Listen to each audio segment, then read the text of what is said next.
All right, Unit 3 revision goal, question 26a.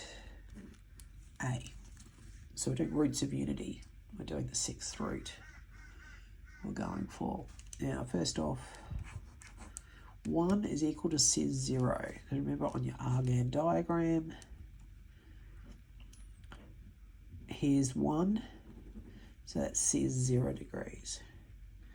So Z6 equals cis 0. I actually don't even put the thing there.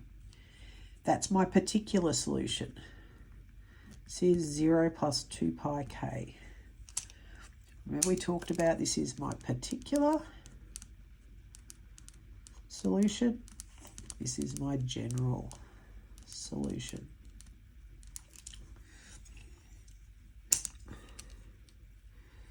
So Z6 equals cis 2 pi k, because we simplified the 0 out. We then want to find what Z is. So therefore Z equals cis 2 pi k to the 1/6, which is Z cis 2 pi k over 6.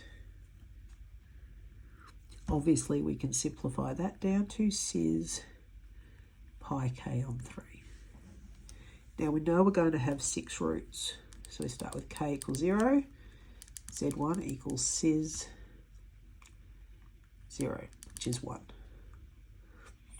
K1 is Z2 is cis pi on 3. K2 is going to be cis 2 pi on 3.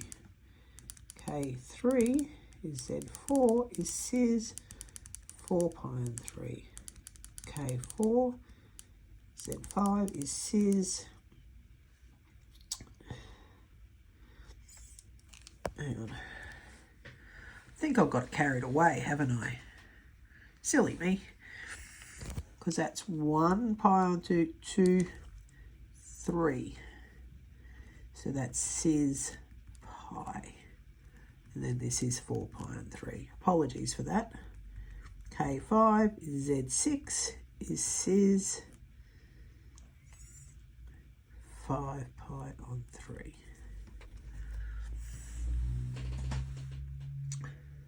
I know I did that a little quick.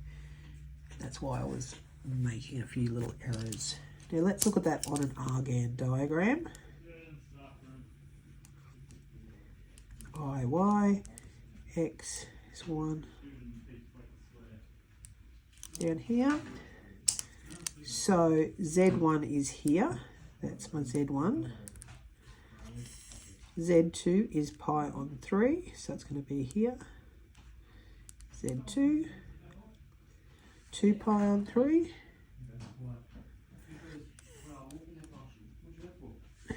Pi is here for Z4.